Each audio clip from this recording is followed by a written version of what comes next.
Okay, so that was a shout out to CORE, and then people meeting and people sharing. We have, and we've been able to provide resources to people who live in like South Africa who don't have the same protocols that we've had. But from the, please unmute yourself if you are.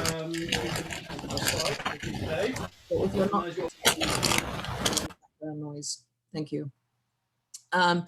So the idea is to, again, to share, inspire, learn, grow, etc., and other ways we can do that. I am planning another series with Rebbitzin Golchevsky to go through some of the Pesukim that we say. I know there's a minhag anglit, not to say so many, but you do say something, and we in America say what we say, and they're sourced. You know, it's so interesting. They come from so many different sources.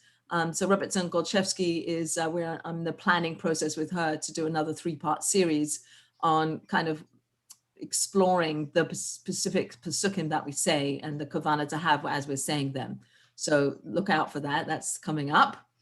And I think these panel conversations are nice ways for us to meet each other, for us to share with each other, to get to see other women who are in the circle, in the community, and hear from them. So I feel like these are quite successful panel conversations. So I thank you all for coming, and I thank those women who are presenting today. But before we move into the panel, I invited Mariel Goldstein, who lives in Silver Spring, to kick us off with a little Devar Torah. So Mariel is splits her time between Kirov/education and nursing. She's the director of women's education at Meor University for Meor at the University of Maryland, which is so Meor is a Jewish outreach organization that services hundreds of unaffiliated students every year. She also teaches kalas before marriage, and having been being a nurse for over 20 years, mostly in pediatrics, she's worked in hospitals and High Lifeline, and it's helped her in her practice with taharas. So I'm going to ask Mariel, please, to give us a little Devar Torah before we go into our panel. Hello. So just to preface, I get a little bit emotional when I speak sometimes, so it might happen, especially when speaking about such meaningful and sensitive topics. It's a big zechus to be able to speak with this very special and holy group of women. And I'm just so grateful to be able to be involved in this mitzvah. Got involved when we moved to Silver Spring about 10 years ago. I'd wanted to get involved when I was in my late teens, but in the community that I lived in, I was told that I had to wait till I was a little bit older. So it has just been such a meaningful part of my life to be involved in this special mitzvah. And when I've had to step away at different points, whenever I come back, I'm reminded how precious this mitzvah is to me. We all have different things that speak to us, but being involved in the Chevra Kadisha is something that I really, really cherish. So I wanted to just share a few words, and I'll start with the following. This coming week's Parsha, I know we just finished Shabbos, so Ekev is behind us, and we're going to be reading in this coming Shabbos, Parshas Re'eh. So it says actually in Parak Yud Beis and Pasuk Chavches, it says, Shmor v'shamata es kol hadavarim ha'ila asher anochi mitzavecha l'man yitav lecha levanecha acharecha ad olam ki sa'aseh hatov v'hayashar b'nei Hashem Elokecha. Okay, so safeguard and hearken to all of these words that I command you, in order that it will be well with you and your children after you forever, when you do what is good and right in the eyes of Hashem. So it seems, kind of interesting that Moshe, as he's addressing the nation in Sefer Devarim, before he's getting ready to part with them, he gives over this message to do what's good and right in the eyes of Hashem. And on the one hand, it seems kind of obvious and a bit rhetorical. Don't we already know this? But the reality is that we live in a society where we're so often doing things based on what other people are going to think, right? And we know that this is something that's a trap that we have to be aware of. And when Moshe was ending the pasuk with this, he's reminding us that, it kind of goes back to that Uncle Moishe song from when you're little. Hashem is here, Hashem is there, Hashem is truly everywhere. That Hashem is truly everywhere. And when all is said and done, even though people respond, and we should be a nachas to our fellow person. We should be able to be a nachas ruach to our fellow person. But ultimately, it's what's important to Hashem is what counts. And I just feel that this is something that I feel profoundly in the work that we do as part of the Chevra Kadisha on a few levels. Number one, we're always trying our very best to perform the taharas that we are involved with in the optimal way, right? There's always, I find, an energy driving the tahara when we're in a room. What is the best way that we can perform this tahara? What would be every step of the way? And if we have to pause and we have to reflect, and even maybe consult with a Rav partway through, but it's always what would be the best way that we could do this. On a broader level, for me personally, being involved with the Chevra Kadisha helps me constantly keep this message, doing what's good and right in the eyes of Hashem.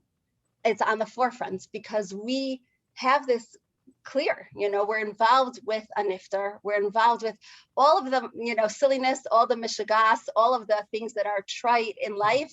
We all get caught up in it. But at the end of the day, we know what's important. And being involved in a tahara is one of the most profound messages that can just help us keep our compass straight, to calibrate, to be recalibrated. What's interesting is there's a story about Rothschild, who the wealthy Rothschild family, that one of the Rothschilds used to leave. I don't know if you've heard this story. It's actually from the Art Scroll book about the Igaz Ramban, the letter that the Ramban, Nachmanides, wrote to his children, and that Rothschild would leave his office every day and take his carriage to the outskirts of town. And he would take off his frock and he would put on tachrichim. He would put on shrouds and he would lay there near his, what would be, his burial site, to keep a clarity in his mind, because he was, had so many blessings and so much good fortune, but we can lose sight. And he did this every day, and then he would go back on his carriage and resume his day. And that kind of kept him centered. And I feel like when you're involved in the Chevra Kadisha, we don't need to be doing something like that because we are involved in that. It's what we're busy with. And it's such an opportunity that we have. In general, we're reading the Parshios in Sefer Devarim, right? So Re'eh, this coming week, Ekev, we're approaching the ends of the cycle as we're getting closer to Rosh Hashanah and Sukkot, and we'll start the cycle again. In Devarim, what's going on is that Moshe Rabbeinu is addressing Klal Yisrael before his Petira. And we know that Moshe Rabbeinu died. There's a difference of opinion. Most people are familiar with the idea of Zayin Adar. There are those that say it might have been Rosh Chodesh Shvat. But many Chevra Kadishas are noheg to have a dinner, to do something special for the Chevra as a time to gather and reflect because of this connection that we have to the day of Zayin Adar. Who performed Moshe Rabbeinu's Tahara? Hashem. Bichvodu ba'atzmo, Hashem himself. And that is such a profound message for all of us. What are we doing when we're doing Torah and mitzvahs? What are all of them? At the center of the word mitzvah is the word tzav, connection. People think of the word commandments. I say to students on campus, how do you define mitzvahs? And they say commandments, obligations. I say, but if you look at the root word, you have the word tzav, which is connection. So we have 613 different ways of connecting to Hashem or connecting to our fellow person.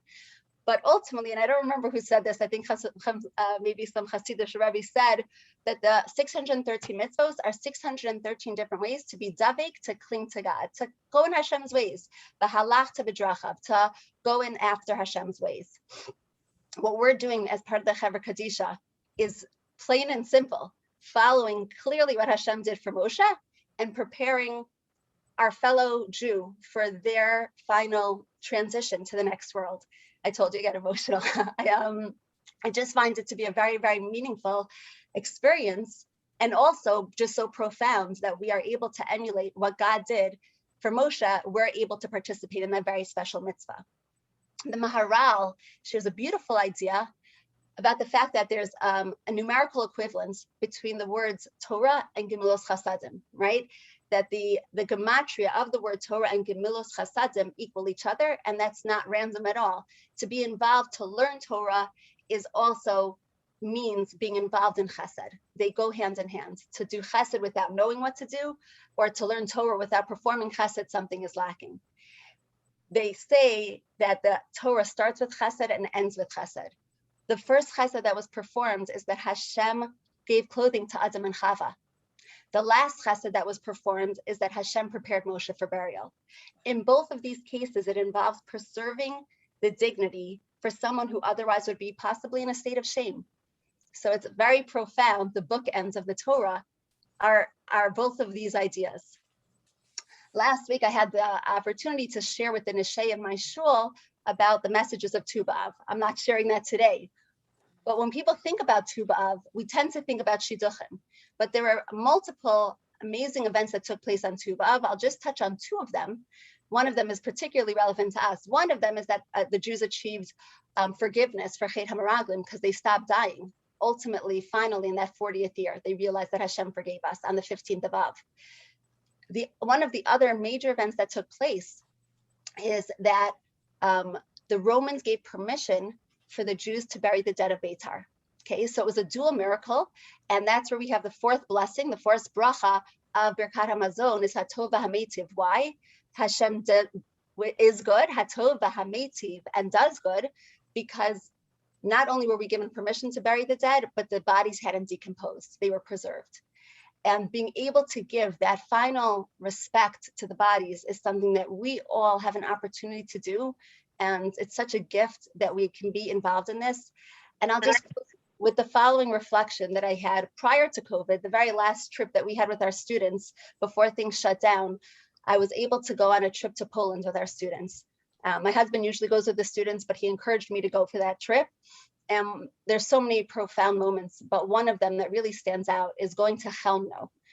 And for some reason, the grounds of that area in Chelmno are always kind of turning up bone, pieces of bone.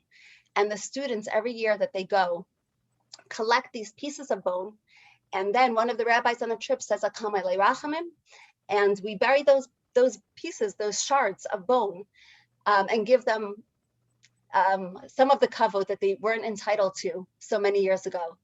And I just, when I had that opportunity, I really reflected and thought about the work that we're doing in, so to speak, the comfort of the funeral homes that we're working in with all of the equipment, and how fortunate we are to be able to do the work that we do.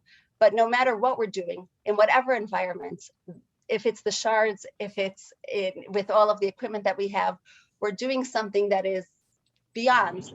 And it's an incredible zechus for all of us. And I just daven and ask Hashem to continue to give strength to all of the amazing women on this call and who are not on this call, to do the work that we're doing, to give that kavod to the mace, to help them transition and be the meilitz yosher for themselves, their families, for all of us. There's always easier taharas, there's more challenging taharas. Today we're talking about positive experiences. The other panel was about more challenging experiences, but no matter which way it is, they're always special. And I thank you for the opportunity to share these thoughts, and nice to meet you all virtually. Maine, thank you so much, Mariel, really setting the tone and kind of getting us grounded in sort of recognizing what it is that we're doing, and wanting to do more, and recognizing how honored we are and how difficult it was over COVID when we couldn't do it. We've talked about that, like how hard it was for us who want this mitzvah and want to do it the best we can, and then to not be able to do it. And that's the best you can do. But beautiful, Devar Torah, thank you.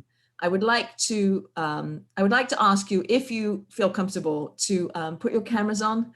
It's nice to see everybody, for everybody to see everybody, and though maybe you're not dressed the way you want to be seen, so that's okay. But if it's okay and you feel comfortable, please put your videos on so we can see all of you wonderful women. That would be really lovely.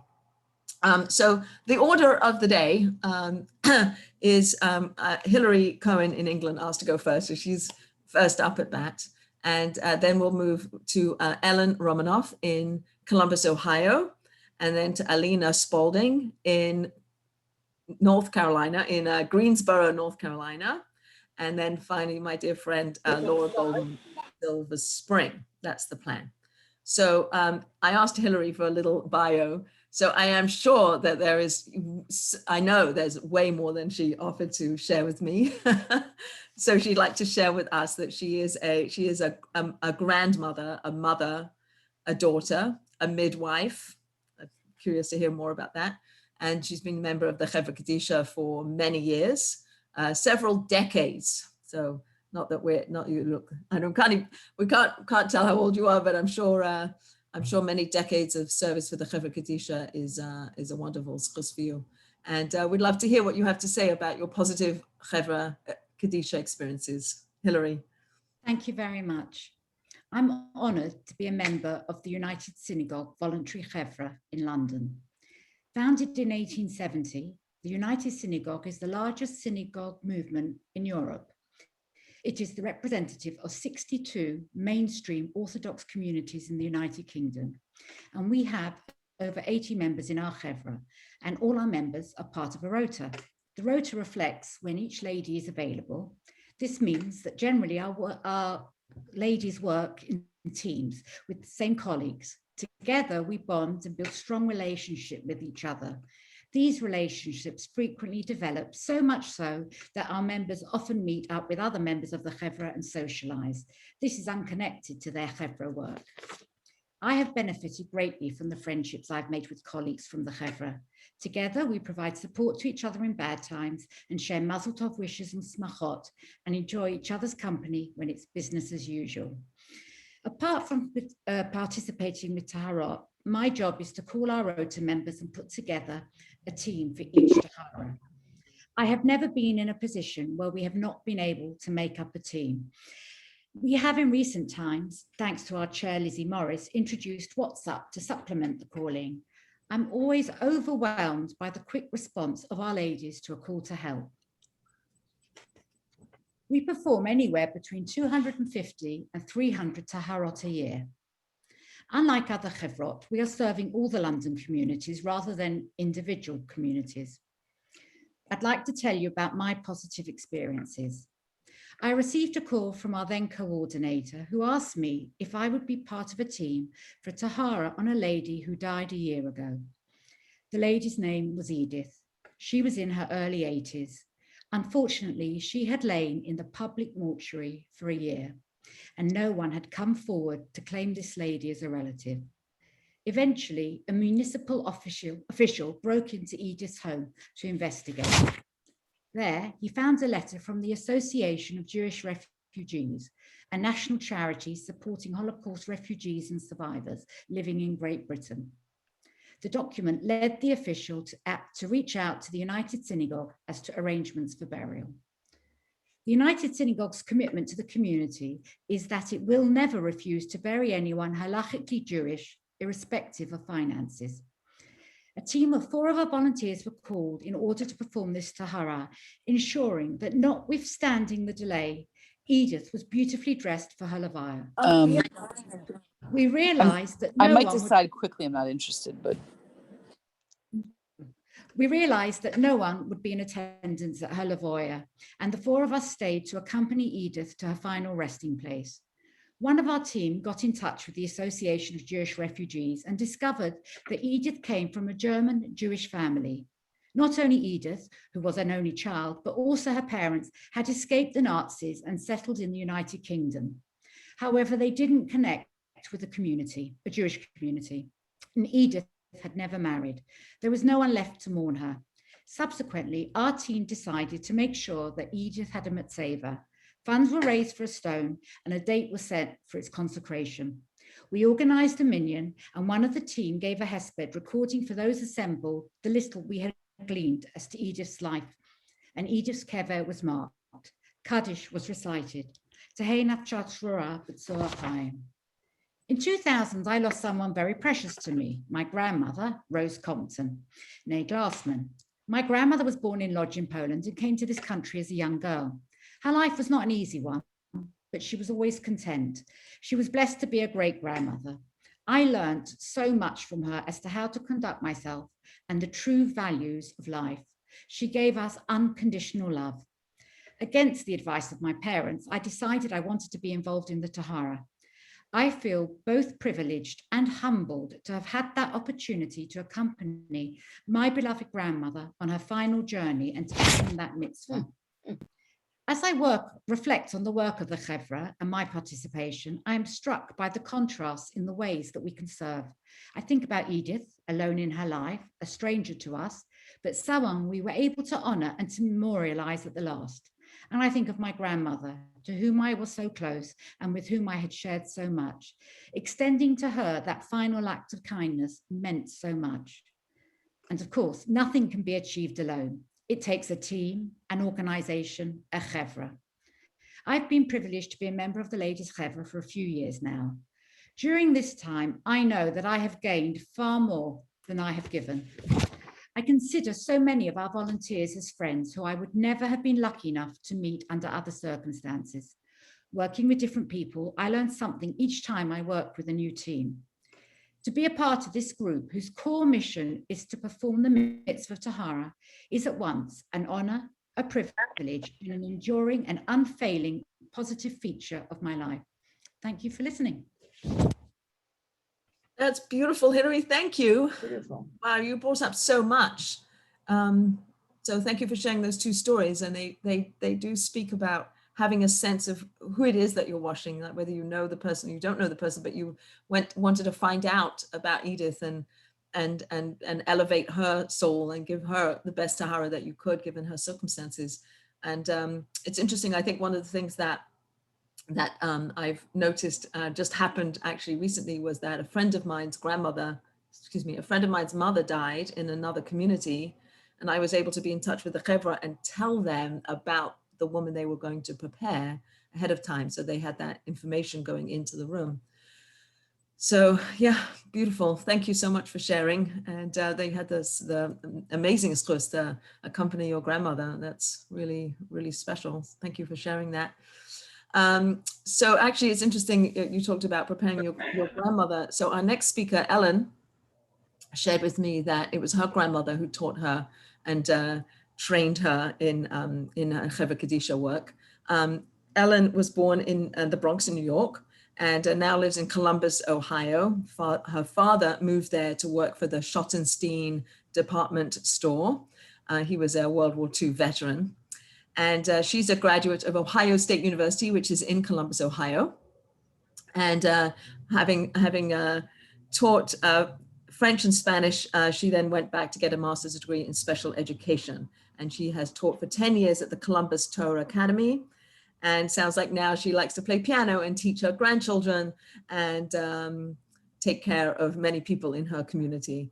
I think she mentioned to me that her husband built the first Kalim mikveh in Columbus.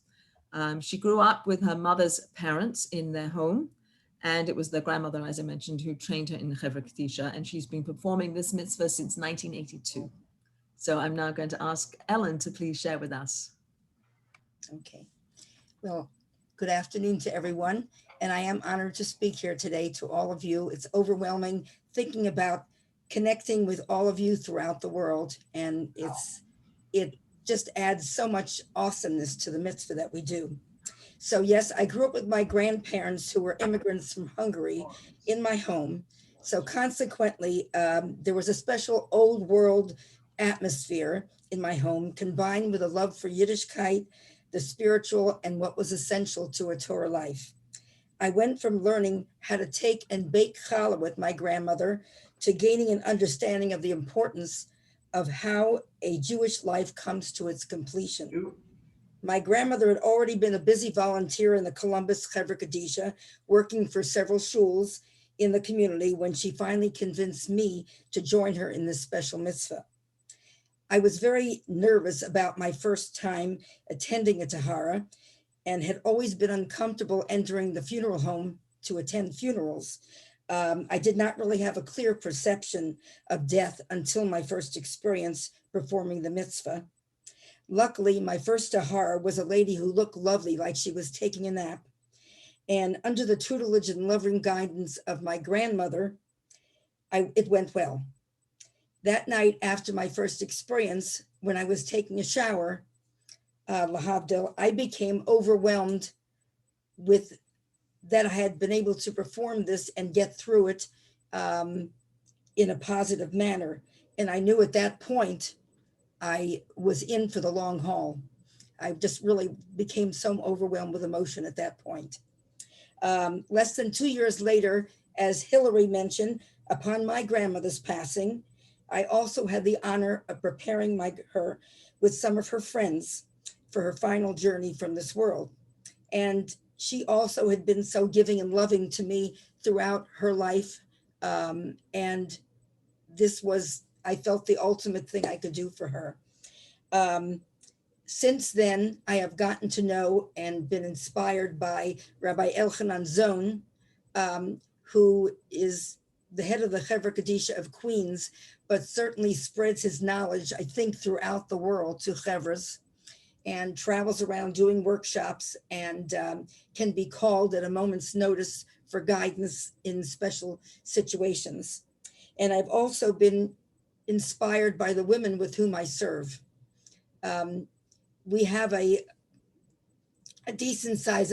My group is 3 shuls together. We don't have a single Chevra Kadisha for the whole community.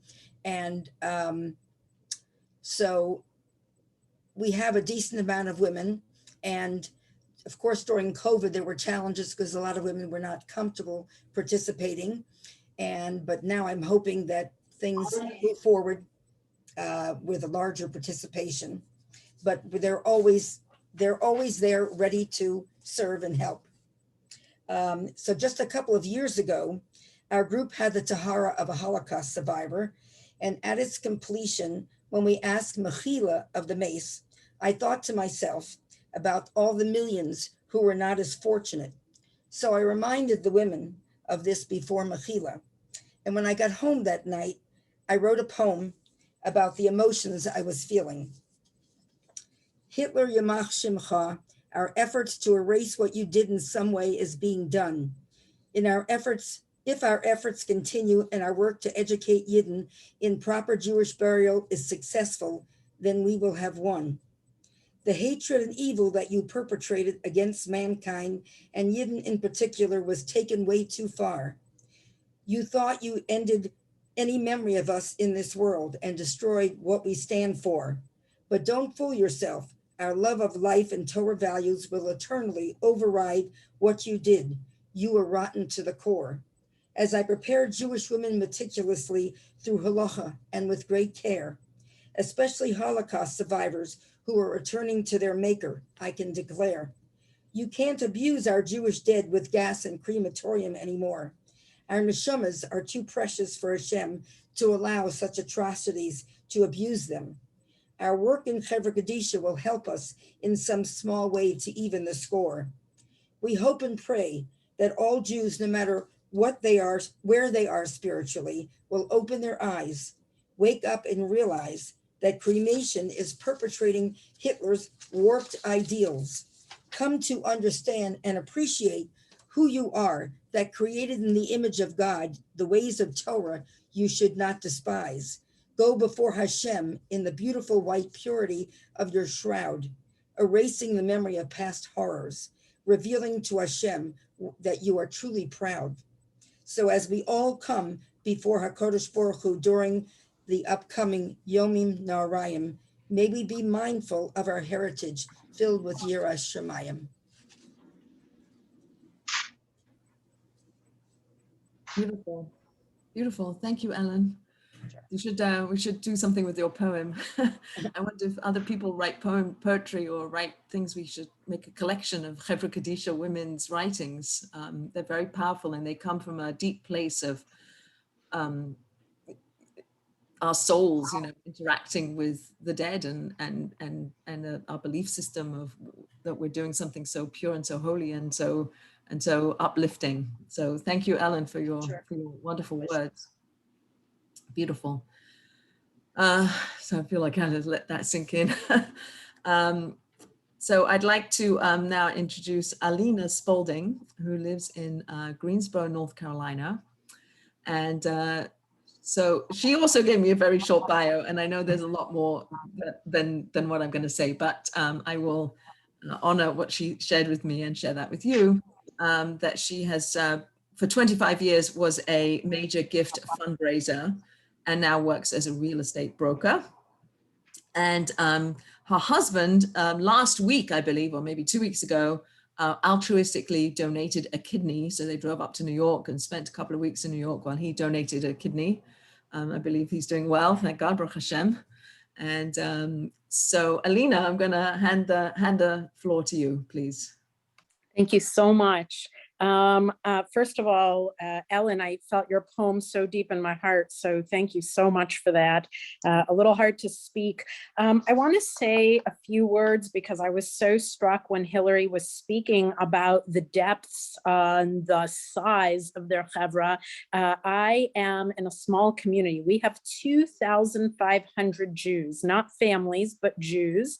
So honestly, the fact that we have a chevra is an extraordinary thing, and I don't take it for granted. I've been involved for about 15 years, and in a community with 2,500 Jews, we don't have a Jewish funeral home. And so we work with funeral homes that we have here. They are unbelievably respectful, supportive. They give us a space that we are able to use and only we use.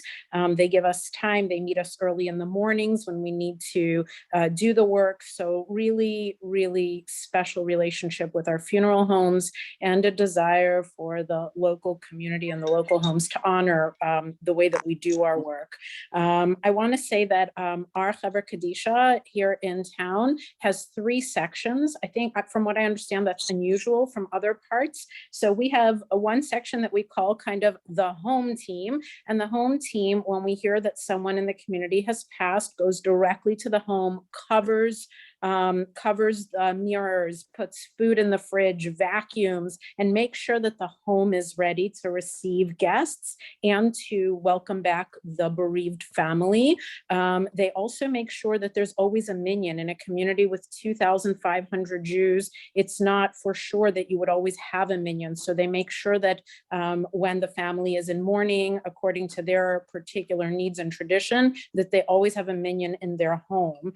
So that's kind of the home team. Then we have a group of shomrim, and then we have a group of probably 10 to 12, maybe 14 people who do the taharas. And so I've been in each one of those groups. And I can tell you that sometimes, you know, you have a particularly difficult tahara, you're not able to do one right away, but with only about 10 to 12 people in town that do that work, you know, sometimes people are out of town or, you know, it's hard to find enough people to do one. So sometimes we move between the groups to make sure that every family is cared for and accommodated. And I felt that was really worth mentioning because it's such an unusual thing in such a small community where the human resources are so limited. And still we feel like everybody and every family needs to be cared for, loved, and supported in this critical time.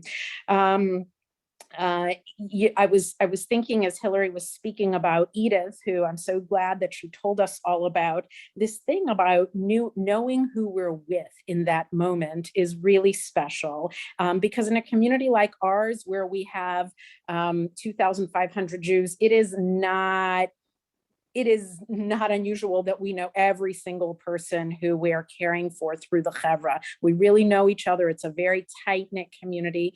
But before we enter the room, something that we do that's very special. I've been part of 2 chevras, the one here and one in Nashville. And it seems, you know, at least something that we do in this community.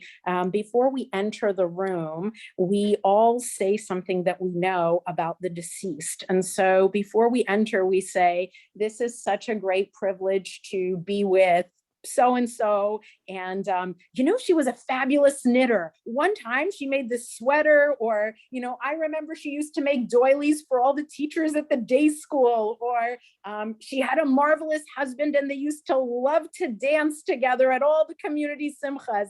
And so you get this feeling of who you're of the life lived and also the life transitioning. So it's really a beautiful way to enter and to really know who we're with.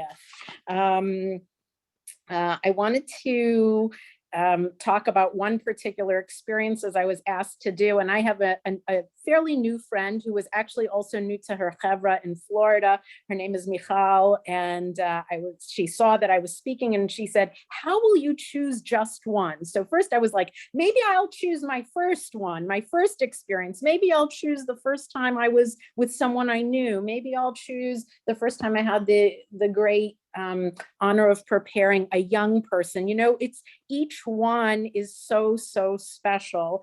So I think I'll mention the one that I performed recently, which is our community. We still had, as I said, the home team, the people who prepared the homes and made sure that there were minyanim, and we also had the shomrim. But like many communities during COVID, there were a lot of restrictions in terms of doing the taharas, and for a while that work stopped. And then when the work resumed, we were like in full hazmat suits. You know, there was almost a barrier between us and the deceased. And I remember the first time that we did a tahara without the suits, without that, but still heavily, you know, masked and double gloved and with all sorts of things around us.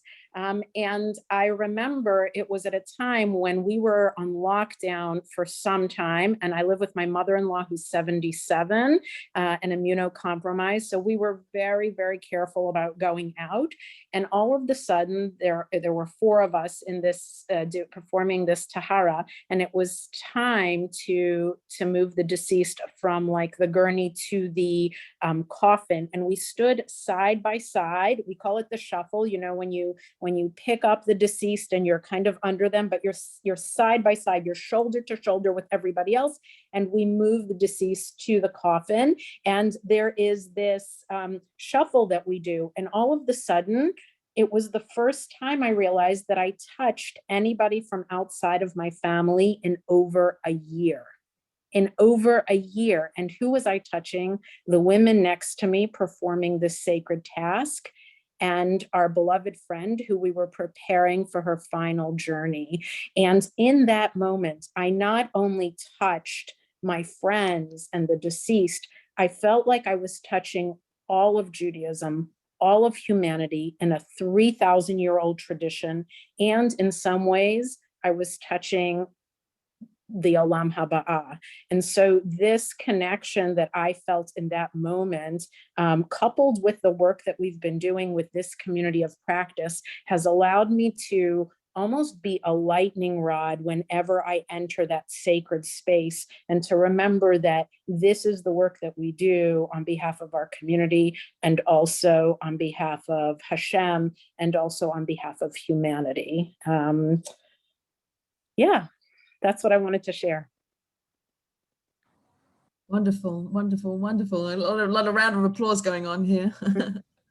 Thank you, Alina, for sharing that. It's really interesting to hear about these different teams. I'm curious, maybe we can go back on the WhatsApp chat and people can share whether they have those sorts of teams too that take care of the home, take care of Shomrim. I'm sure most chevras take care of the shomrim also, but and then the tahara itself. So, and that so many of the women that you prepare. That's very amazing. That's really amazing. So thank you for sharing that, and that sense of connection to something way bigger than just each one of us, that we're part of something so much bigger.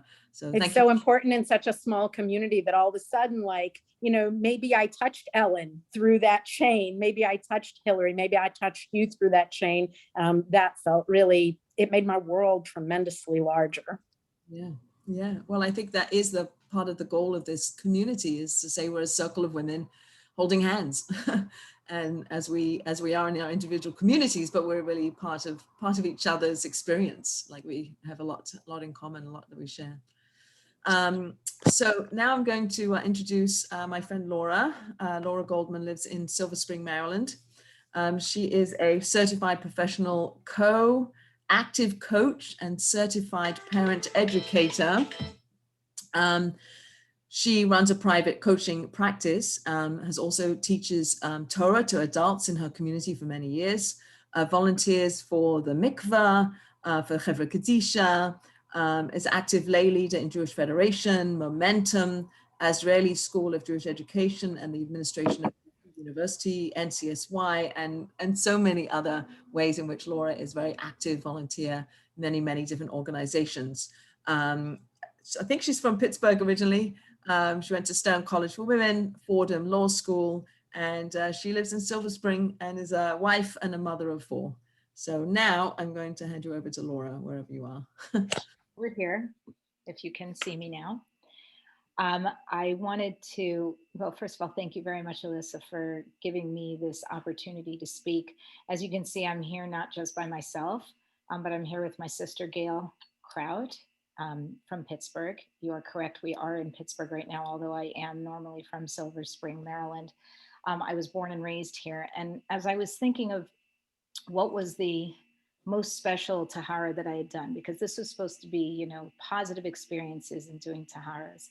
And at first I had thought about a dear friend's mother who I was able to do a tahara for. But as Hashkacha would have it, although Elissa, you asked me to speak, what, 6 weeks ago or something like that, you put this on my calendar. As it happens, my dearest aunt passed away on Thursday in Connecticut, and her body was brought here to Pittsburgh for burial. And my sister, Gail, is a member of the Chevra Kadisha here in Pittsburgh, which is why I asked her also to join our conversation today. And I want to give 2 dimensions to this particular tahara, 3 dimensions, one obvious, 2 maybe less so, that made this particular tahara one of the most special experiences. And, you know, Alina, as you talk about connectivity, this really was a very profoundly connecting tahara and expent. So Friday morning, we performed a tahara on my aunt, who was, Baruch Hashem, 96 years old. She had lived a very full life. And so in that respect, unlike the Holocaust survivors who are buried, she was not the victim of those kinds of traumas, but she was someone who very much spread love and connection all around as part of her life's legacy.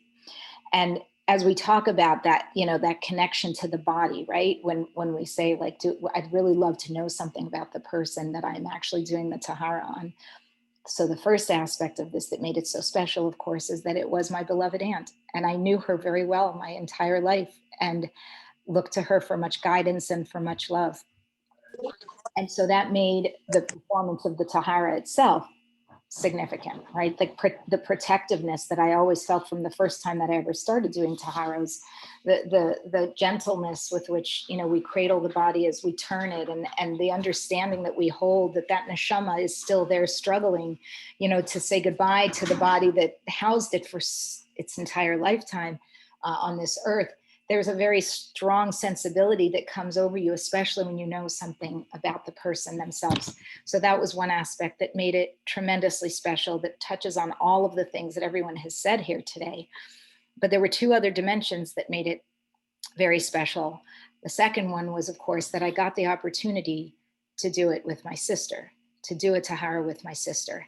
And when I chose to start doing taharas, this was not something that she and I had ever discussed that as mitzvos in our community. My mother didn't do tahara. She was not a member of the Chevra Kadisha, but each of us in our own space, in our own time, came to this mitzvah. And I don't want to completely speak for you, Gail, but I think that in part, that sense of protectiveness and love and respect and honoring of someone who is passing through into their next part of the journey, right? Part of their journey. But being able to do one for my aunt with my sister in the room was so powerful for me personally. And it came in moments like when we would clean her hands, which we remember stroking us and you know, giving us little massages, and we just looked at each other and we knew what we were looking at and what we were, you know, memorializing in that moment. Sorry to see someone else said about getting emotional. Here's my turn. I never do this when I speak. In any event, it was incredibly powerful to do that.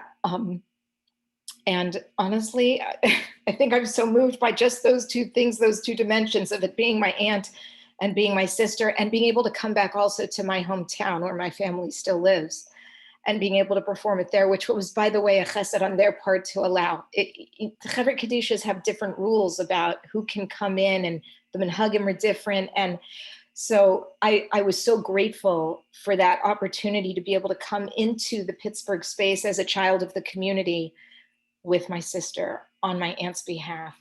And I think the last thing I will just say about that is that there was something very unique also about this that went beyond the tahara, which was I actually had the opportunity to be with her in her dying days several days earlier and to take care of her. And one thing that I would never have expected in that space, she was in a coma, she was going through her, as the body dies, what it does, that I was able to, in that space, still be with her as she was transitioning was also very, very powerful to be on one side and then also have the benefit of being with her after she had passed. I haven't fully processed what that is, but I can say that the sensibility that I hold and the honor that I feel whenever I do a tahara was very, very much present as I helped care for her in her last days. And the skills even that I used with her there. And the tefillah and the concept of the having kavanah and tefillah to help her neshama as it goes. Just, I'm so grateful to be a part of the Chevra Kadisha for the learning that I've experienced and how I was able to put it into effect for my own family so recently. So thank you for the opportunity, Elissa, for letting me process that and introduce you to my sister, and as Hashgacha would have it, to have this day come at the time that it did. Well, thank you. Thank you for sharing. Thank you for being there. Thank you. And so Gail, I'm assuming that was your mother. No, it's our aunt. Our aunt. It's your aunt. Right. But still that you were doing that together. So like a very, You should know though, this aunt is like a mother to us. She was extremely close to us. So other than our mother, it's the closest person to play that role. So for us, they included us like it was, we were one of the family, the immediate family. The kind of the coming together of the souls of your family in that room, in that space, how powerful it must have been, and it is, and you're still processing. If you write about it, let us know. We'd like to read what you have to say if you end up putting it in pen to paper on that one.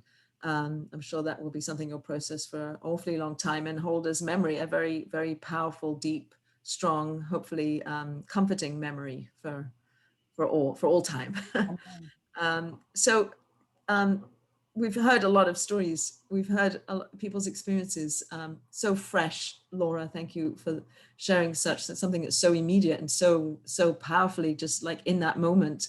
And other people's stories going back, Hillary, Edith from, I'm assuming a few years ago, probably many years ago, that you still hold as something that you carry with you and that informs how you continue your practice to remember the different experiences we've all had. And I'm sure we all have stories. And I don't know, we have a few extra minutes here, 10 minutes maybe, if anybody would like to take a few moments and share anything that came up for you as you were listening to these stories, anything you want to ask or comment on or share with us that you've had an experience that you'd like to briefly share.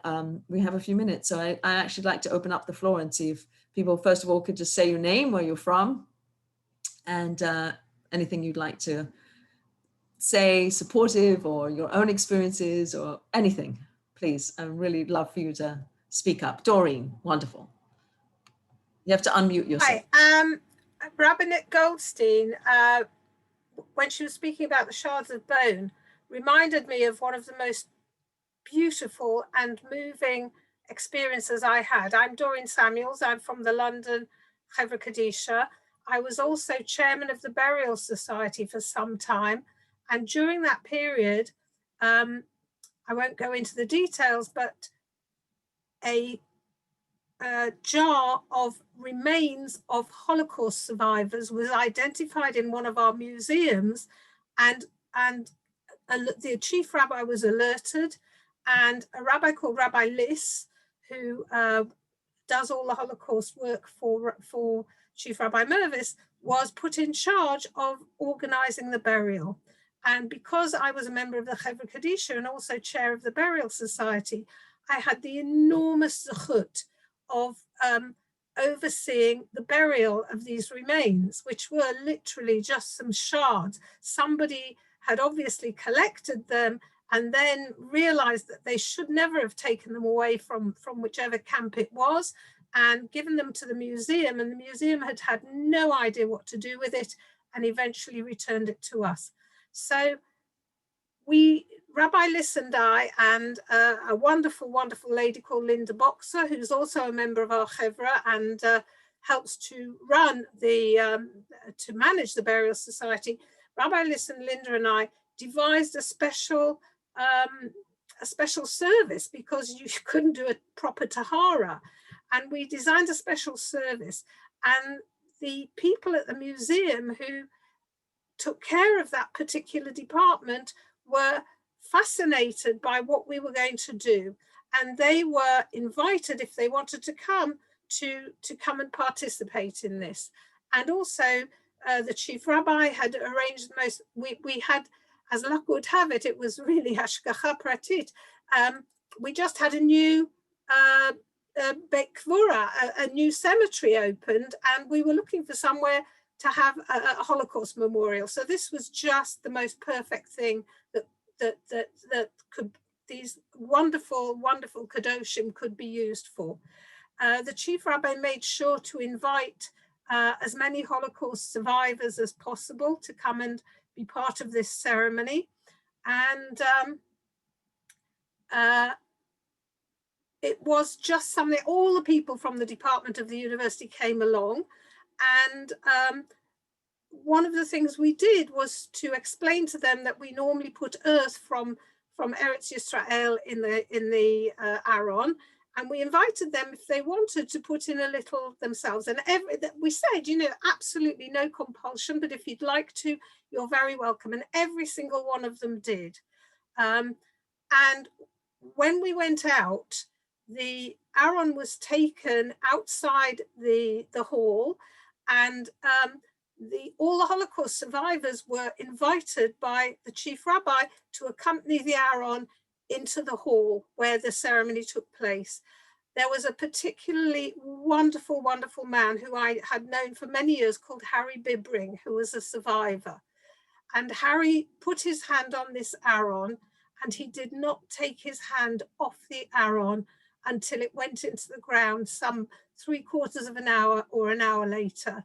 And then he said, now I've been able to bury my parents.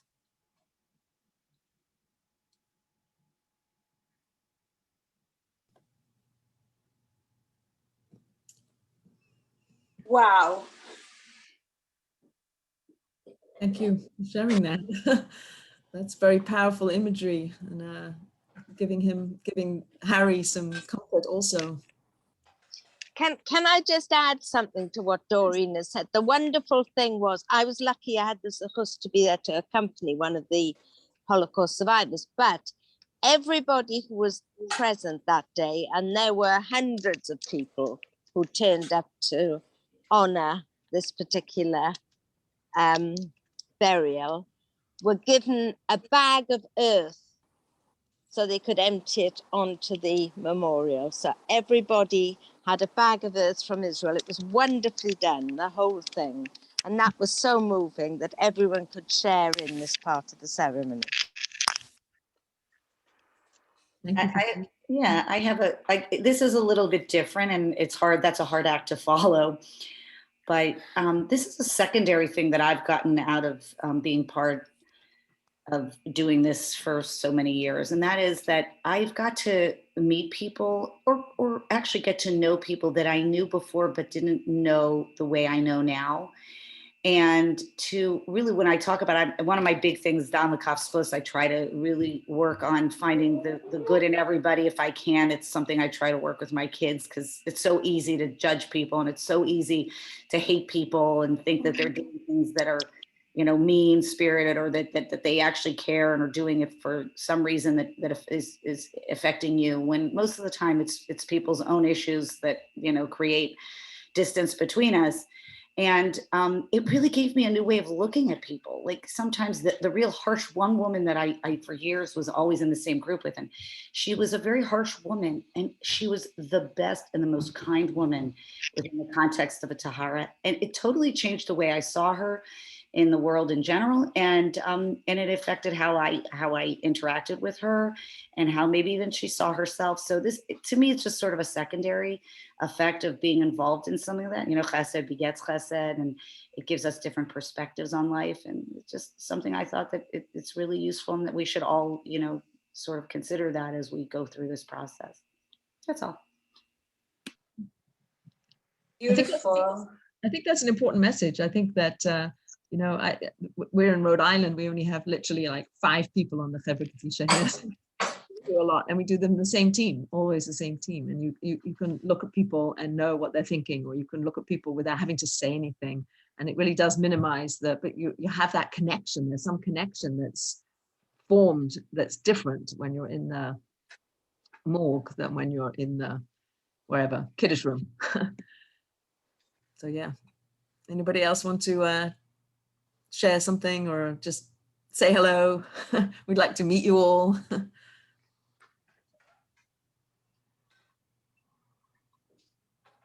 You have to unmute if you want to speak. I'm unmuted. I just wanted to share that I'm so in awe of those of you on the small chevras. I live in Baltimore, and we have such a large chevra kadisha that people are complaining that they're not called and they don't know who to call. And actually, during COVID, it gave those of us who are a little bit younger in the group an opportunity to do more taharas than we have ever done before. A lot of the older women were not comfortable, understandably, coming out. So there was a group of 5 of us that just did every tahara.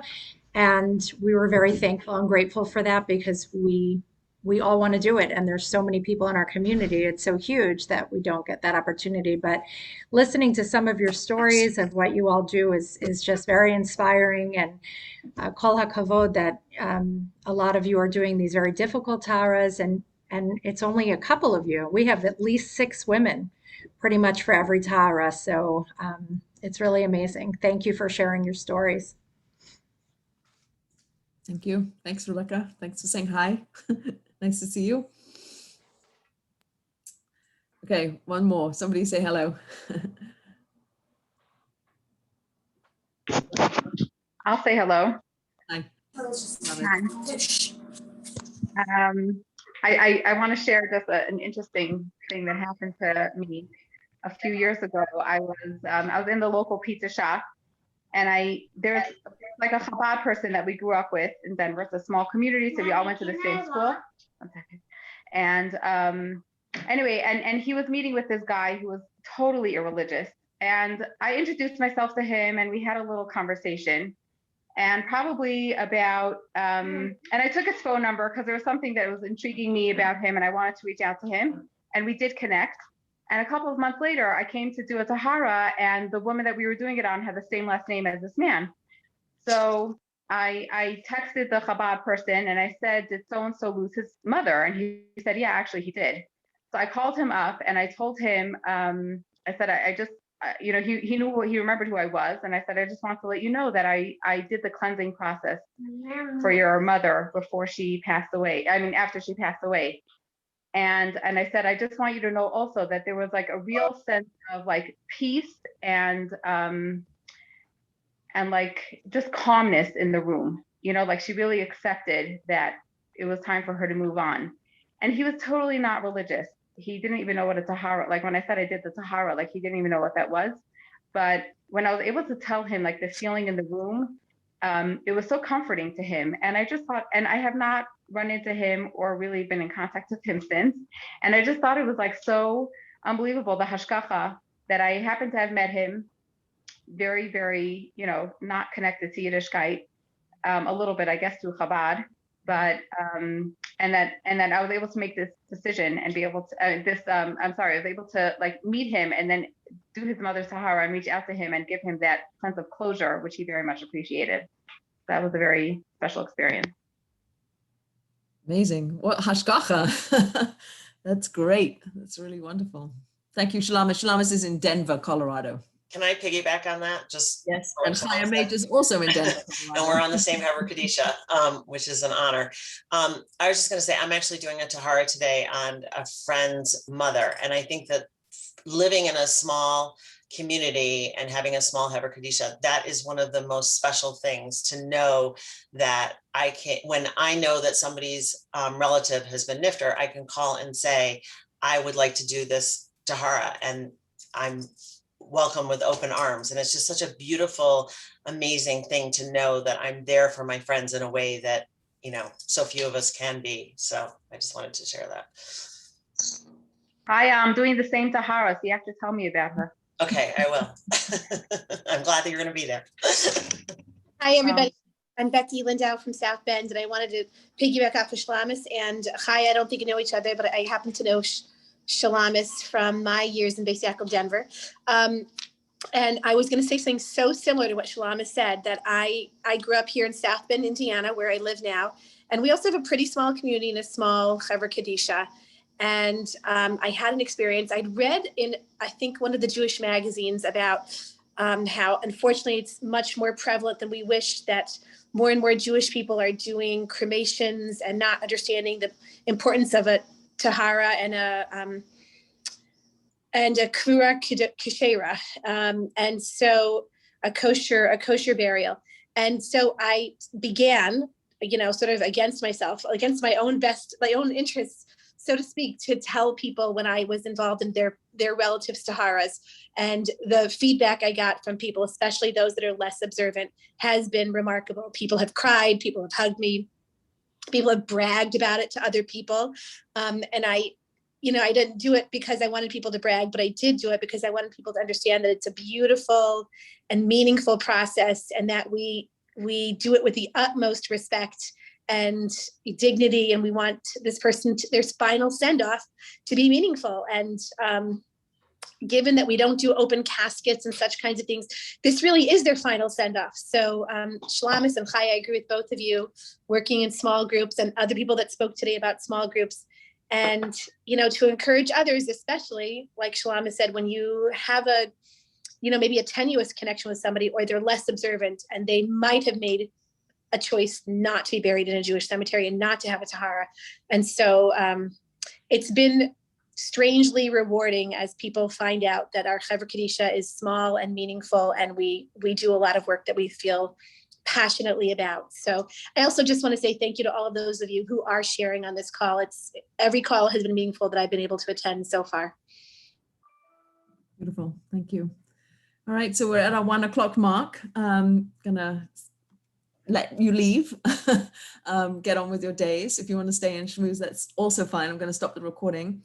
I would like to ask you, if you know people on other chevras, maybe to invite them to join, to come, to learn, to share, to be on the WhatsApp group, Facebook group, and the more events that we're going to be putting on. We are setting up, as I said, another learning session with Yehudis Golchevsky on the Pesukim that we say, and the Kavanah to have during those, and why they're the ones that are chosen to be said.